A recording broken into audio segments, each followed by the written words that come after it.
Hey guys, स्वागत है आपका ड्रग इंस्पेक्टर एग्ज़ाम प्रिपरेशन की एक और वीडियो के साथ।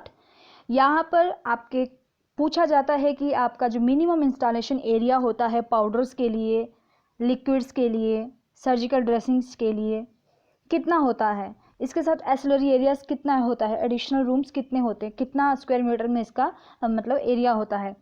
तो यहाँ पर ये जो है शेड्यूल एम के अंडर आता है। फॉरेंसिक फार्मेसी से ये आपका है। फॉरेंसिक फार्मेसी आपको ड्रग इंस्पेक्टर के जो सिलेबस है उसमें मेंशन किया हुआ है। तो फॉरेंसिक फार्मेसी में शेड्यूल एम आपको पता है कि जीएमपी के लिए है, good manufacturing practice of pharmaceutical drugs. यहाँ पर इसके अकॉर्डिंग जो है ड्रग एंड कॉस्मेटिक एक्ट 1940 के अकॉर्डिंग इसमें आपको लिक्विड ओरल्स के लिए कितना मिनिमम इंस्टॉलेशन एरिया चाहिए, काम करने के लिए कितना एरिया वहाँ पर होना चाहिए। एडिशनल रूम अगर कोई रिक्वायरमेंट है, क्या वहाँ पर एडिशनल रूम भी जरूरत है, तो ये इस वीडियो में हम यही देखेंगे। First one is liquid orals. Liquid orals के लिए जो मिनिमम इंस्टॉलेशन एरिया चाहिए होता है वो होता है 30 स्क्वायर मीटर का। एसिलरी एरिया मीन्स टू से कि इसके साथ कोई एडिशनल आपको एरिया चाहिए, तो एडिशनल जो इसके साथ एरिया होता है वो 10 स्क्वायर मीटर का चाहिए होता है। दूसरा है यहाँ पर एक्सटर्नल प्रिपरेशन। एक्सटर्नल प्रिपरेशन जैसे कि आपके ऑइंटमेंट्स आ गए, सॉल्यूशन पेस्ट आ गए, क्रीम्स आ गई, मल्शंस आ गई, तो उसके लिए उनकी प्रिपरेशन के लिए आपको चाहिए होता है 30 स्क्वायर मीटर का एरिया। 30 स्क्वायर मीटर का एरिया चाहिए होता है। और उसमें एडिशनल जो एसिलरी एरिया जिसको बोलते हैं एडिशनल एरिया आपको 10 स्क्वायर मीटर का चाहिए होता है। तो यहाँ पर ये दोनों सेम रहेंगे, लिक्विड ऑरल्स और एक्सटर्नल प्रिपरेशन, ये दोनों सेम है इनके लिए। पाउडर्स में यहाँ पर आपके पास जो पाउडर्स होते हैं उसकी प्रिपरेशन के लिए 30 स्क्वायर मीटर चाहिए आपको मिनिमम इंस्टॉलेशन, और एडिशनल रूम अगर कोई रिक्वायरमेंट हो एडिशनल रूम भी चाहिए इसके, लेकिन कोई वो नहीं है कि कितना स्क्वायर मीटर का चाहिए। सर्जिकल ड्रेसिंग के लिए आपके पास 30 स्क्वायर मीटर का मिनिमम इंस्टॉलेशन एरिया चाहिए। एडिशनल रूम कोई इसके लिए स्पेसिफिक नहीं है कि कितना आपके पास स्क्वायर मीटर होना चाहिए।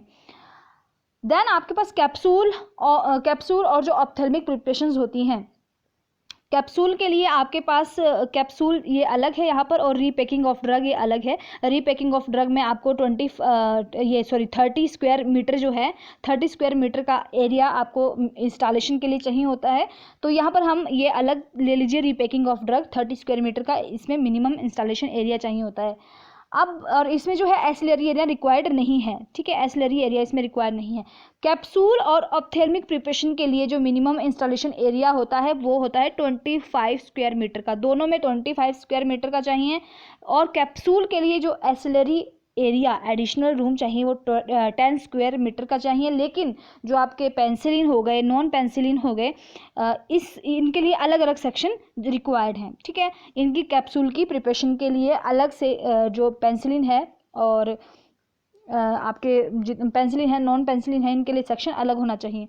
ऑप्थेल्मिक प्रिपरेशन में आपका मिनिमम इंस्टॉलेशन एरिया जो है वो 25 स्क्वायर मीटर और एसिलरी एरिया 10 स्क्वायर मीटर का होना चाहिए।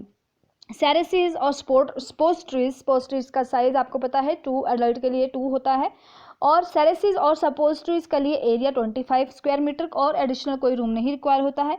इनहेलर और विट्रेलर के लिए 25 स्क्वायर मीटर चाहिए होता है।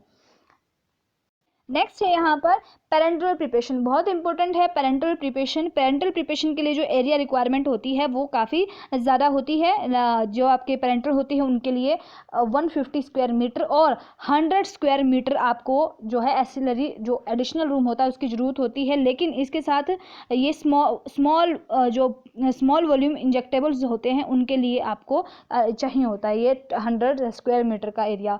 तो पेरेंटल प्रिपरेशन में स्मॉल वॉल्यूम इंजेक्टेबल के लिए जो एसिलरी एरिया वो 100 स्क्वायर मीटर और 150 स्क्वायर मीटर चाहिए होता है आपको basic installation area. Parental preparation की अगर पैकिंग की बात करें, सीलिंग की बात करें कंटेनर्स की, उसके लिए आपको 250 स्क्वायर मीटर का एरिया चाहिए और 150 स्क्वायर मीटर उसका एसिलरी एरिया चाहिए।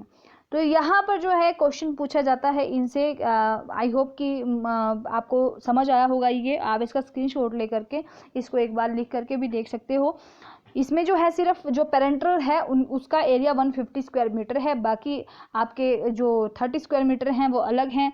25 स्क्वायर मीटर के जैसे इनहेलर हो गए, सेरेसीज हो गए, ऑप्थेल्मिक प्रिपरेशन, कैप्सूल, ये जो 4 हैं ये आपके 25 स्क्वायर मीटर के लिए इनका जो है एरिया इंस्टॉलेशन एरिया होना चाहिए।